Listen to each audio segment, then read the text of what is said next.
প্রিয় দেশবাসী ভাই বোনেরা, আমি খান শওকত নিউ ইয়র্ক থেকে বলছি। গত 15 মাস যাবৎ আমি আপনাদের সামনে যে বক্তব্য নিয়ে হাজির হই, শেখ হাসিনা বীরের বেশে আসবেন ফিরে বাংলাদেশে, এই শিরোনামের ধারাবাহিকতায় আজকে আমার বক্তব্যের যে পর্ব, এটি 293তম পর্ব। আজ 16 নভেম্বর 2025। আমি গত 15 মাস যাবৎ আপনাদের সামনে আমার বক্তব্য নিয়ে হাজির হই। আপনারা জানেন এখন শাটডাউনের প্রোগ্রামের মধ্যে আমরা আছি। গত 10, 11, 12 এই ছিল আমাদের একটি প্রোগ্রাম। 13 তারিখে ছিল ঢাকা শহরে লকডাউন। সেটি সফল হওয়ার পর যখন আবার মাননীয় প্রধানমন্ত্রী জননেত্রী শেখ হাসিনার বিরুদ্ধে মামলার রেজাল্ট 17 তারিখ ঘোষণা করবে বলে ঘোষণা করলো এই সরকার, তখন আমাদের দলের পক্ষ থেকে নির্দেশ আসলো 14 এবং 15 এই 2 দিন দেশের জেলা উপজেলা সর্বত্র মিছিল, প্রতিবাদ, সমাবেশ, বিক্ষোভ, এবং 16 এবং 17 2 দিন পুরো বাংলাদেশ শাটডাউন। 13 তারিখ ছিল শুধু ঢাকা লকডাউন। এবার 16 এবং 17 2 দিন পুরা বাংলাদেশ শাটডাউন। এখন এই বিষয়ের উপরে কাজ চলছে এবং এই বিষয় নিয়ে সরকার খুব চিন্তিত, কারণ তারা যেভাবে 8.5 লাখ নিরাপত্তা কর্মী দিয়ে এবং দমন নিপীড়নের মাধ্যমে এবং আওয়ামী লীগের বিরোধী যেসব দলগুলো সেইগুলো অস্ত্রশস্ত্র সহ লোহার রড, তারপরে আপনার দা, শাবল, কুড়াল, হাতুড়ি এইসব নিয়ে রাস্তায় নেমেছিল, চাপাতি এইসব ইত্যাদি তাদের হাতে ছিল। তারা আওয়ামী লীগকে শেষ করে দিতে চেয়েছিল। কিন্তু তারপরেও যখন আওয়ামী লীগের এই লকডাউন প্রোগ্রাম সফল হয়েছে, তখন সবার মধ্যে একটা চিন্তা ছড়িয়ে পড়েছে। এখন তারা শাটডাউন বন্ধের চেষ্টা করছে। সরকার যেখানে যাকে পারছে তাকে গ্রেফতার করছে। ঢাকা শহরের অবস্থা খুব খারাপ। যাকে তাকে একটু সন্দেহ হলেই ধরে গ্রেফতার করছে এবং এইভাবে গ্রেফতারের মাধ্যমে তারা চেষ্টা করছে আমাদের কর্মসূচিকে বানচাল করে দিতে। 13 তারিখে যে লকডাউন সফল হয়েছে, সেটা আওয়ামী লীগ যতটা সফল করছে তার চেয়ে 90% বেশি অবদান হলো ঢাকাবাসীর।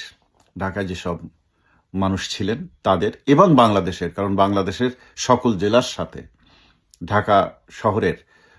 ঢাকা জেলার টোটাল যোগাযোগ বিচ্ছিন্ন করে দিয়েছিলেন তারা। এই জন্যে তারাই সফল করেছেন।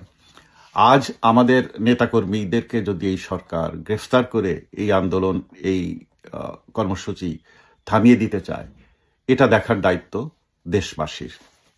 কারণ আপনারা জানেন, গত 15 মাস যাবৎ এই সরকার চলছে। এই সরকারের কাছে মানুষ অনেক আশা করেছিল একটি নতুন গভর্নমেন্ট, যারা কোনো রাজনৈতিক দল না, যারা একটি নতুন বন্দোবস্তের অঙ্গীকার নিয়ে, যারা বৈষম্যহীন একটি সমাজ ব্যবস্থা কায়েম করার কথা বলে ক্ষমতা এসেছেন, তাদের কাছে মানুষ অনেক কিছু আশা করেছিলেন।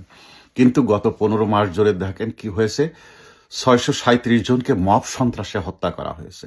213 জন আওয়ামী লীগ নেতা অপমৃত্যুর শিকার হয়েছে এদের হাতে। 64 জন মানুষকে এক্সট্রা জুডিশিয়াল কিলিং এ হত্যা করা হয়েছে। এরা কাউকে জেলখানার মধ্যে, কাউকে পুলিশ হেফাজতে, কাউকে আর্মির হেফাজতে। 64 জন মানুষকে এক্সট্রা জুডিশিয়াল কিলিং এর মাধ্যমে তাদেরকে হত্যা করা হয়েছে। এগুলো সব রিপোর্টেড, আমি কোনো বানিয়ে নাম্বার বলছি না। এগুলো সবই মানবাধিকার কমিশনে জমা আছে, সেই তালিকা থেকে বলছি। কয়েক হাজার বাড়িঘর পুড়িয়ে শেষ করে দেওয়া হয়েছে গত 15 মাসে। 50,000-এর বেশি মানুষের নামে মিথ্যা মামলা দেয়া হয়েছে। 14,442-টির বেশি ঘটনা ঘটেছে সংখ্যালঘুদের উপরে আঘাত, অত্যাচারের। 4,000-এর বেশি মহিলাকে ধর্ষণ করা হয়েছে। 461 জনের বেশি বাচ্চাদেরকে নির্যাতন করা হয়েছে। 2 লাখের বেশি ছাত্রছাত্রী যারা আওয়ামী লীগ সমর্থন করে, তাদের শিক্ষা জীবন ব্যাহত হচ্ছে। তাদের অনেকেরকে স্কুল, কলেজ, বিশ্ববিদ্যালয় থেকে বহিষ্কার করে দেওয়া হয়েছে। এইভাবে দেশ চলছে। আপনাদের বুঝতে হবে, আপনার সন্তান অনেক স্বপ্নে আপনি তাকে গড়ে তুলছেন, সে পড়াশোনা করছে, মেধা তালিকায় সে তার রেজাল্ট ভালো করার পরে ঢাকা বিশ্ববিদ্যালয়ের মতো একটি সর্বোচ্চ শিক্ষা প্রতিষ্ঠানে সে ইন্টারভিউ দিয়ে চান্স পেল। চান্স পাওয়ার পরে ভর্তি হয়ে ওখানে দেখলো যে দেশের প্রচলিত আইনে কয়েকটি ছাত্র রাজনীতির দল আছে, সে একটি দলে অংশগ্রহণ করলো, সেইটির মাধ্যমে সেখানে তার একটা কমিউনিটি গড়ে তুললো। সে তার পড়াশোনার পাশাপাশি রাজনীতির চর্চা করে, এটা তার মৌলিক মানবিক অধিকার।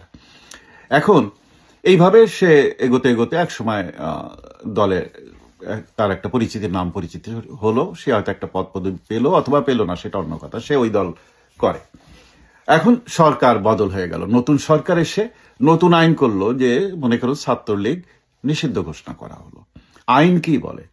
আমি আজ 35 বছর ধরে আমেরিকায় আছি, 25 বছর ধরে নিউ ইয়র্ক সিটি পুলিশ ডিপার্টমেন্টে চাকরি করি, আমাদেরকে আইন নিয়ে কাজ করতে হয়। একটা আইন সরকার যেদিন পাশ করবে, আজকে থেকে ইমপ্লিমেন্ট শুরু হলো যেদিন থেকে, এর পরের দিন থেকে যদি কেউ ওই অপরাধ করে সে শাস্তি পাবে। এর আগের দিন পর্যন্ত যদি কেউ সেই অপরাধ করে থাকে তার শাস্তি পাবে না, কারণ তখন ওই আইনটা ছিল না, তখন সে আইন ভায়োলেট করেনি। যারা গত বছর, তার আগের বছর মানে এই ডক্টর ইউনূস ক্ষমতা আসার আগে যারা ছাত্রলীগ করেছে তারা তো দেশে কোনো আইন ভায়োলেট করেনি।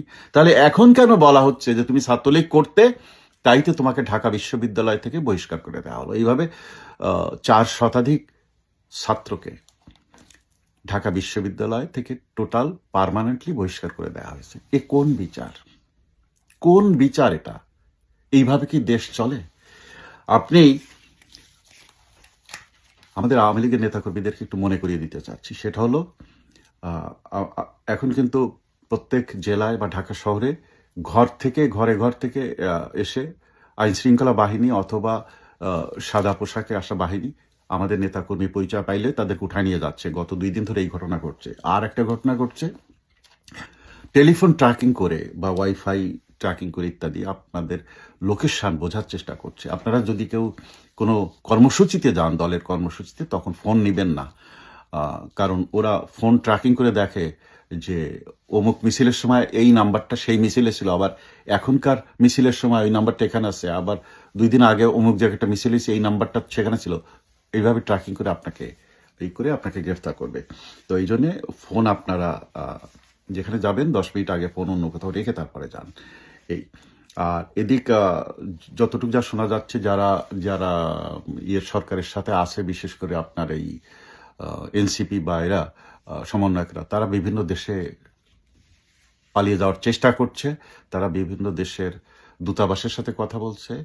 আমেরিকা তাদের কোনো ভিসা দিতে রাজি হয়নি।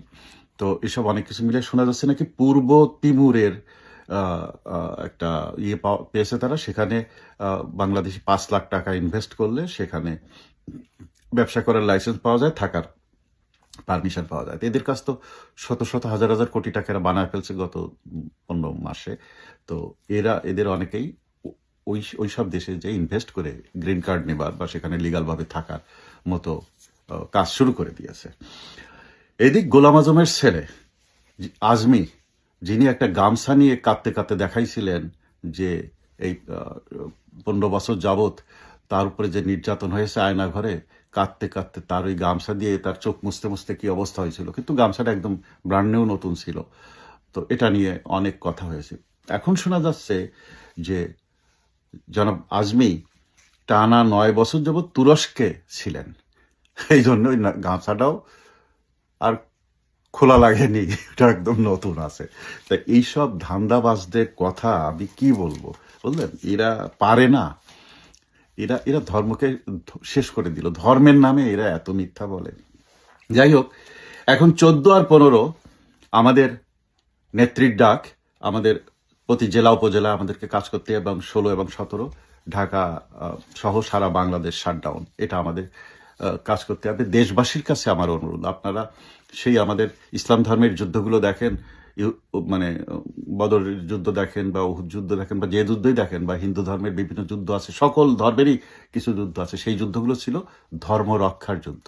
আর এখন আওয়ামী লীগ যেটা করছে, এটা হলো দেশ রক্ষার যুদ্ধ। এই দেশের স্বাধীনতা, সার্বভৌমত্ব, মুক্তিযুদ্ধের পক্ষে রাখবেন কি রাখবেন না, এই দেশকে মব ভায়োলেন্স থেকে মুক্ত করবেন কি করবেন না, এই দেশে একটি সঠিক রাজনীতির পরিবেশ আনবেন কি আনবেন না, এই দেশে একটি সঠিক নির্বাচনী প্রক্রিয়া আনবেন কি আনবেন না, এই দেশের প্রতিটা মানুষকে নিরাপত্তার পরিবেশে ফিরিয়ে আনবেন কি আনবেন না, এই প্রশ্ন নিজে করুন এবং যদি আনতে চান আমাদের শাটডাউন প্রোগ্রামকে সফল করুন। আপনিই পারেন এই দেশটাকে বদলে দিতে। এদেশ আপনার আমার সবার। আসুন আমরা সবাই ঐক্যবদ্ধ হই। জয় বাংলা, জয় বঙ্গবন্ধু। বাংলাদেশ চিরজীবী হোক।